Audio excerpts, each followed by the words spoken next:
Assalamualaikum warahmatullahi wabarakatuh.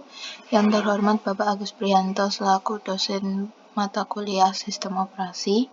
Sebelumnya perkenalkan, nama saya Lintang Vivia Primawarni dengan 3 digit NIM akhir 031 dari Prodi SI dari kelas 2021A.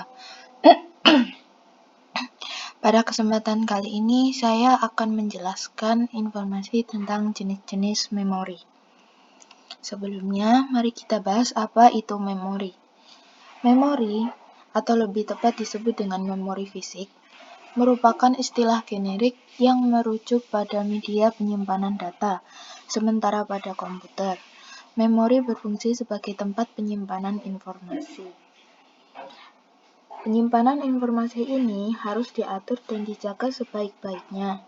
Memori biasanya disebut juga dengan istilah computer storage, komputer memori, atau memori.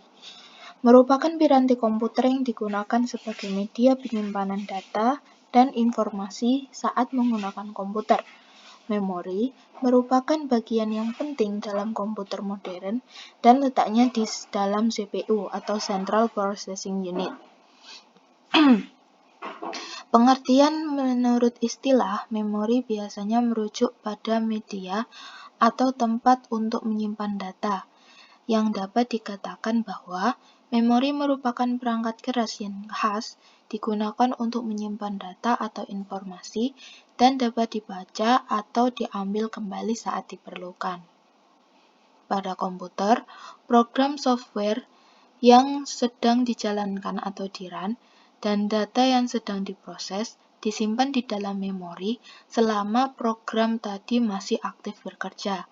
Memori itu sendiri sebenarnya terdiri dari kotak-kotak yang menyimpan data atau karakter. Masing-masing kotak tersebut memiliki alamat atau address sendiri. Dengan menggunakan address inilah, CPU dapat membaca atau menulis data pada memori. Kecepatan pergerakan data keluar masuk memori biasanya sepadan dengan kecepatan kerja CPU itu sendiri. CPU dan memori merupakan bagian yang tak terpisahkan dari sebuah komputer. Secara fisik, kebanyakan memori berupa chip semikonduktor. Sampai sekarang, terdapat banyak jenis memori yang masing-masing mempunyai sifat atau karakteristik yang khas, walaupun seluruhnya tetap memiliki fungsi pokok, yaitu menyimpan data. Selanjutnya adalah jenis-jenis memori komputer. Pada video kali ini, saya akan membagi jenis komputer menjadi dua, yaitu memori internal dan memori eksternal. Yang pertama adalah memori internal. Memori jenis ini dapat diakses secara langsung oleh prosesor. Memori internal memiliki fungsi sebagai pengingat. Dalam hal ini, yang disimpan di dalam memori utama dapat berupa data atau program. Memori biasa terbagi dibedakan menjadi dua macam, yaitu ROM dan RAM. Selain itu, terdapat pola memori yang disebut dengan cache memori, CMOS, DRAM, SDRAM, dan DIMM. Contoh yang pertama di memori internal, yaitu ROM. ROM atau Read Only Memory adalah jenis memori yang isinya tidak hilang ketika tidak mendapat aliran listrik, dan pada awalnya isinya hanya bisa dibaca. ROM pada komputer disediakan oleh vendor komputer dan berisi program atau data. Di dalam PC, ROM biasa disebut dengan BIOS atau Basic Input Output System atau ROM BIOS. Kemudian ada CMOS. CMOS atau Complementary Metal Oxide Semiconductor adalah jenis chip yang memerlukan daya listrik dari baterai. Chip ini berisi memori 64 byte yang isinya dapat diganti. Pada CMOS, inilah berbagai pengaturan dasar komputer dilakukan. Misalnya piranti yang digunakan untuk memuat sistem operasi dan termasuk pula tanggal dan jam sistem. CMOS merupakan bagian dari ROM. Lalu yang ketiga adalah RAM. RAM Saya lanjutkan lagi. RAM atau Random Access Memory adalah jenis memori yang isinya dapat diganti selama komputer dihidupkan dan bersifat volatile. Selain itu, RAM mempunyai sifat yakni dapat menyimpan dan mengambil data dengan cepat. Yang keempat adalah DRAM atau Dynamic RAM.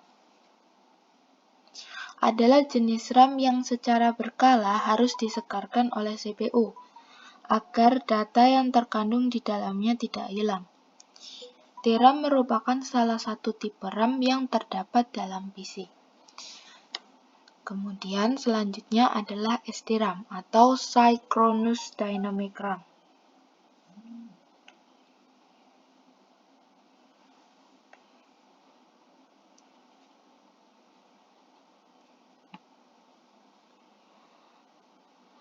Synchronous Dynamic RAM atau SDRAM adalah jenis RAM yang merupakan kelanjutan dari DRAM. Namun, telah disinkronasikan oleh clock system dan memiliki kecepatan lebih tinggi daripada DRAM. SDRAM cocok untuk sistem dengan bus yang memiliki kecepatan sampai 100 MHz. Yang selanjutnya adalah DIMM atau Dual Inline Memory Module. Berkapasitas 168 pin dengan kedua belah modul memori yang aktif. Setiap permukaannya memiliki sekitar 84 pin. Ini berbeda daripada SIMM yang hanya berfungsi pada sebelah modul saja. Mensupport 64 bit penghantaran data. SDRAM menggunakan DIMM.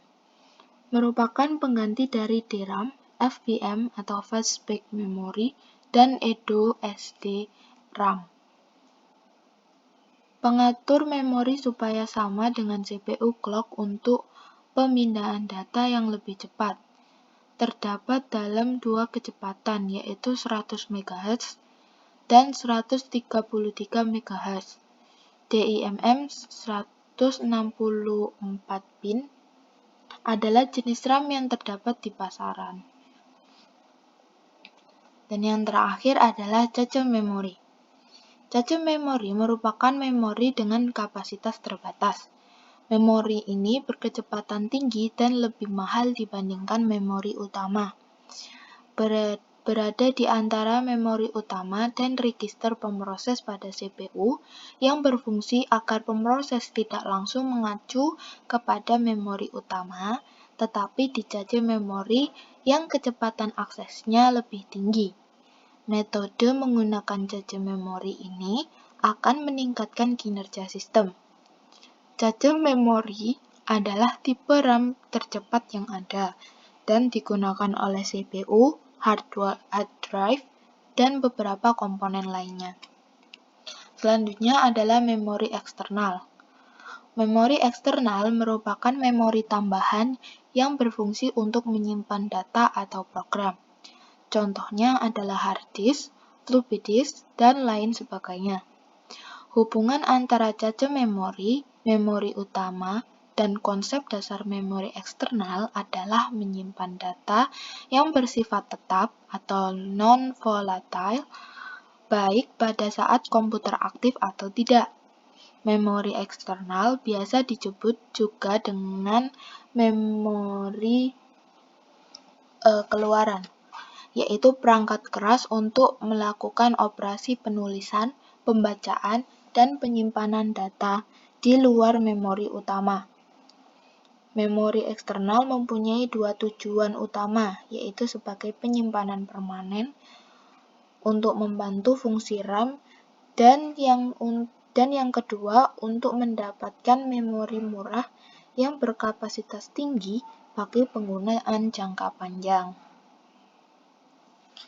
Selanjutnya,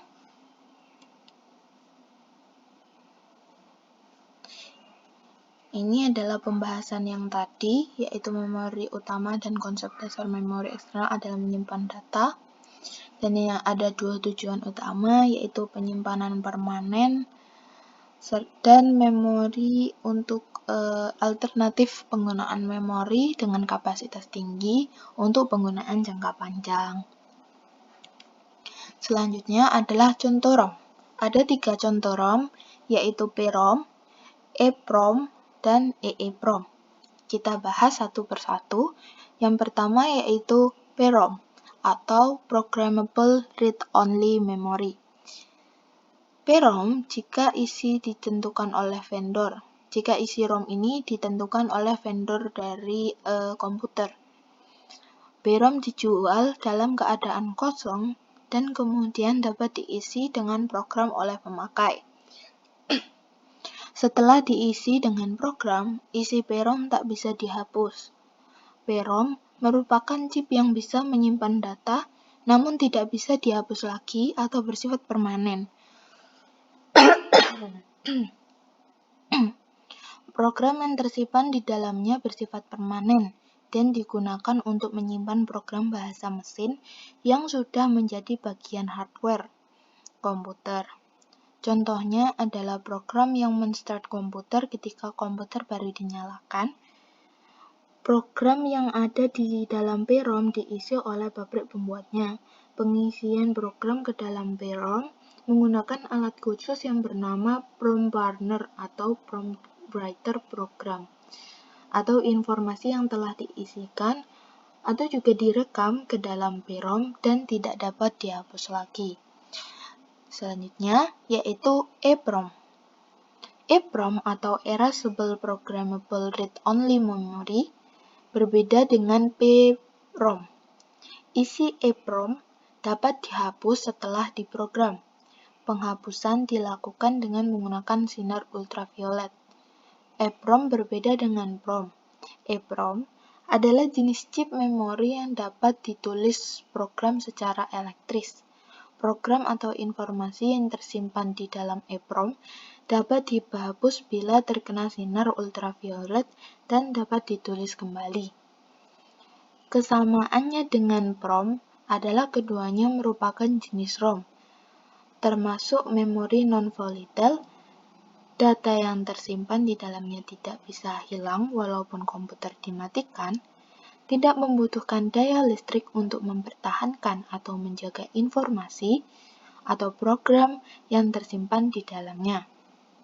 Alat yang dapat digunakan untuk menghapus isi chip EPROM adalah UV PROM Eraser.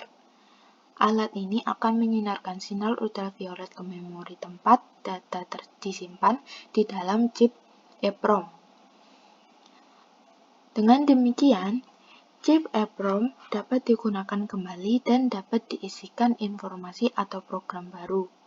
Informasi lain menyebutkan bahwa alat yang dapat digunakan untuk menghapus isi EPROM adalah EPROM Rewriter.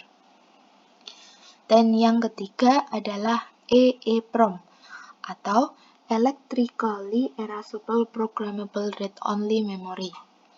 EEPROM dapat menyimpan data secara permanen, tetapi isinya masih bisa dihapus secara elektris melalui program. Salah satu jenis EEPROM adalah flash memory.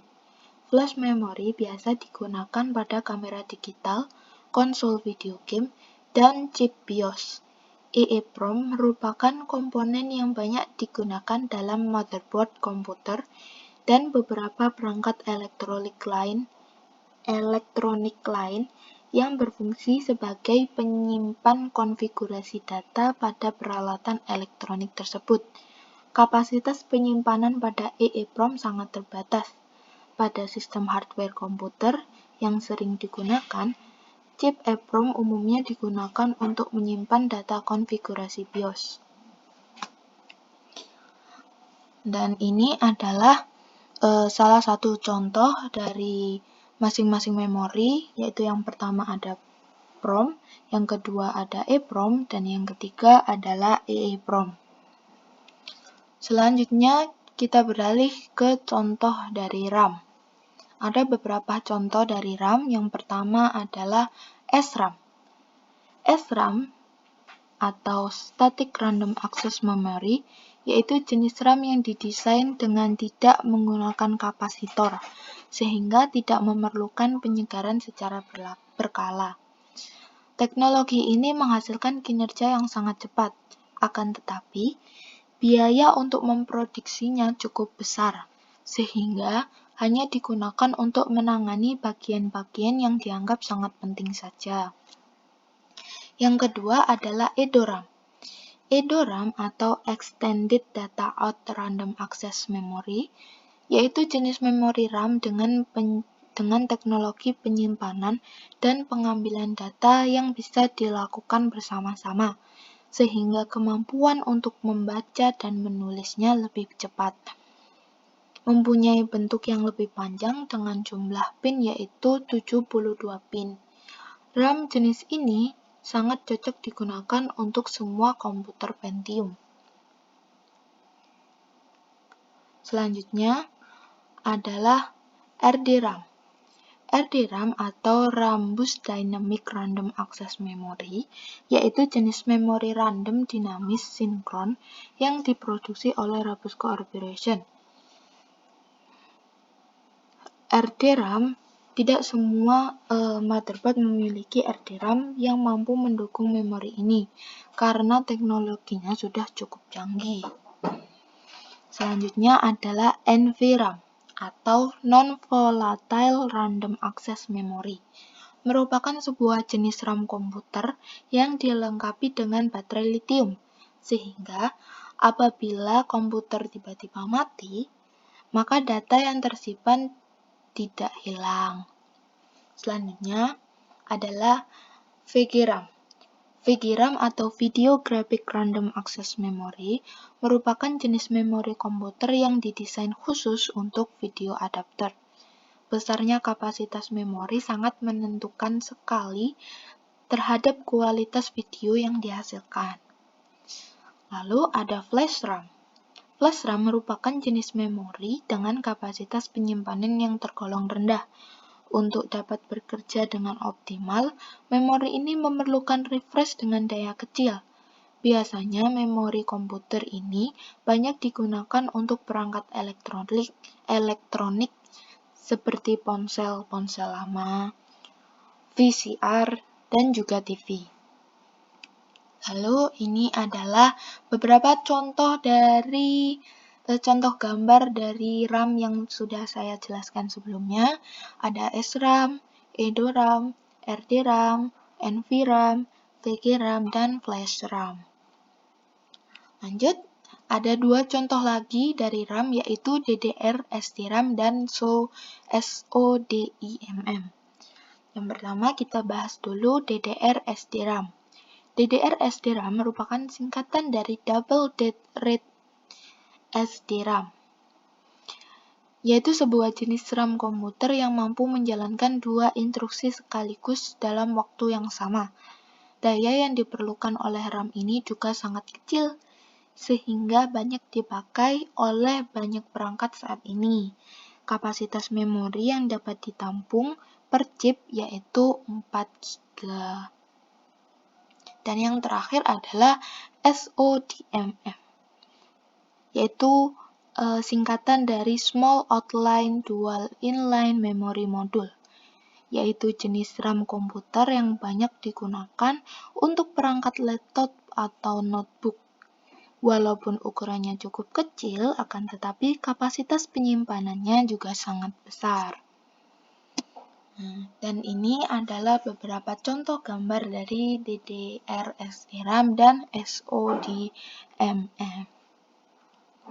Cukup sekian penjabaran materi dari saya. Apabila ada salah-salah kata atau kurang berkenan di hati, mohon dimaafkan.